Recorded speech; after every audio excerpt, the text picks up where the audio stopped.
I think I'm live. Just when I think I figured out how this works, they went and changed it on me. So whatever. Here I am. Hello. Happy June. It's a new month, which means a new essential to focus on. But I'm not going to talk about that today. Instead, I am getting really honest and vulnerable, and I'm sharing why I've been in hiding the past couple of weeks and avoiding doing these live streams and posting on social media. I'm a certified holistic coach, Susan Murray. I'm the founder of Stealthy Aging Holistic Coaching. And I want to start by saying I love coaching. I love helping women in their journey of self discovery and self healing. And I especially love discovering and sharing affordable, effective, outside the box ways to extend health span and stay sane in an insane, unhealthy world. And I am a hardcore introvert. In fact, when I am asked, and I get asked this question a lot, I think it's a coach thing. When I'm asked, what is your superpower? I often say invisibility, because whether by design or just circumstance, I can often be invisible in an empty room. That's, yeah. Unfortunately, being invisible isn't good business for a coach entrepreneur. It doesn't get my message out to the women who need to hear it the most. So, in full disclosure, I struggle with things that make me visible, like doing live streams and like frequent social media posts.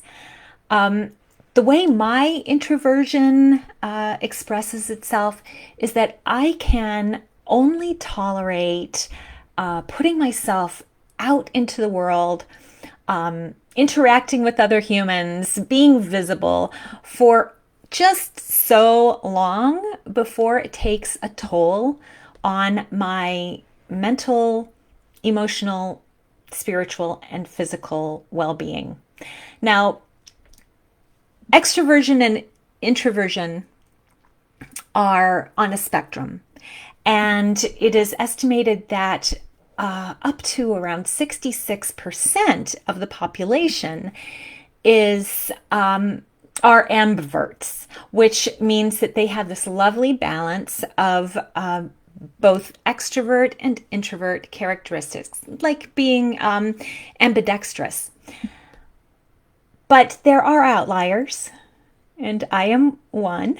And those of us who are outliers are more on the extreme ends of the spectrum. So, unlike an extrovert or a happy ambivert who might thrive on being the life of the party, on being visible, who is at ease in crowds.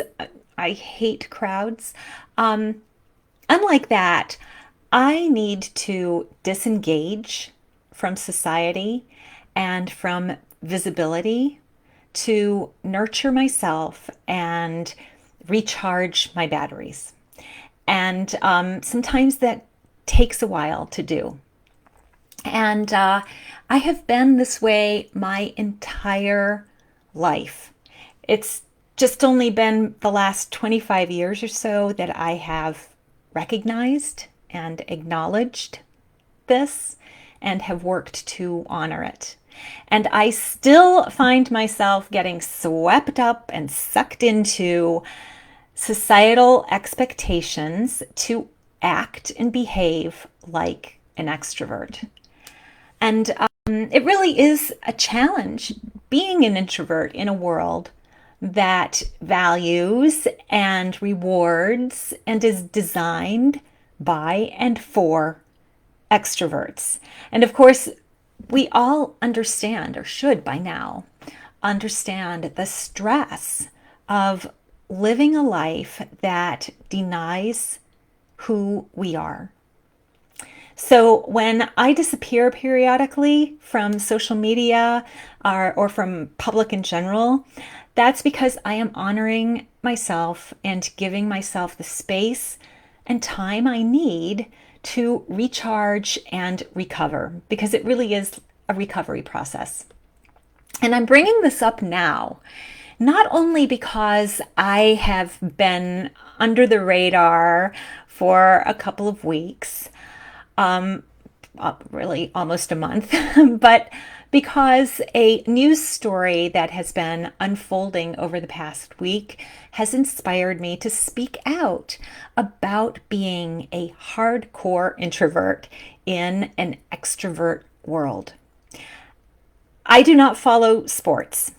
However, this current news cycle has been dominated by the story about the tennis phenom Naomi Osaka, who made headlines this week by withdrawing from the French Open. And for other unsportsy people, the French Open is a really big tennis game. And tennis is that game with the sticks that have the mesh head at the end, and you bat around a green fuzzy ball. Yeah, just in case there's somebody else out there who just doesn't talk sports, right? And so she has withdrawn from the French Open, which is a really big deal considering she's, I think, the second rated number 2 of all the women who play tennis professionally. And she has withdrawn because she is unwilling to abide by her sport's insistence, the rule that she participate in press conferences following the matches that she's in. Win or lose, they have to appear before the press and answer questions. And she has said that doing that causes her extraordinary stress and challenges her mental health. Now, it may be that only others who are deep in the on the introverted end of the spectrum can fully appreciate Osaka's position here, because I suspect those of us who are hardcore introverts can truly are the only ones who can truly appreciate the agony of being the object of intense attention and scrutiny. And now, I have ambivert and extrovert friends who say, oh yeah, getting on camera is hard, but you'll get used to it. And, criticism is always hard, and but you'll get used to it. And I don't think that they realize there's a difference between discomfort and agony. And for those of us who are really hardcore introverts, doing what I'm doing right now is agonizing. So it is so antithetical to how we are wired as introverts that forcing ourselves into the situation of being visible is such a risk to our mental health that it can result in depression as well as physical ailments. Now, being an introvert truly is like being a square peg in a round hole. And I don't know, we could argue which is which, but either way, it is really hard to fit into the extrovert paradigm that society operates on. So I'm taking advantage of the current events story right now to share how, as an introvert, as someone who values my privacy, I mean really protects my privacy and who does not like to seek out the limelight, how doing things that make me visible to the world, like live streams, can be exhausting and depleting. So I support people like Naomi Osaka and others who recognize that as introverts, some societal expectations can be not just detrimental, but can cause long-term emotional trauma and can have negative physical consequences. So I think it is great that she has figured this out and has figured it out at such a young age. And I hope that those of us who are more introvert than ambivert can learn from Naomi Osaka and honor our need to be invisible when we need to be invisible, to step back from things like live posts and being out in public. Take a break so that we can recharge and recover. So that's what I've got this week. I just want other people who are as deep into the spectrum of being an introvert as I am to know that I do see you, and I respect how difficult and challenging it is to take the leap of faith every time you turn on the camera, every time you make a social media post, every time you step out of the house and go to the grocery store, or do whatever it is that puts us in that really vulnerable position, where we expend so much energy being on during that time that we then need to go home and basically just shut down to be able to recharge. It's a real thing.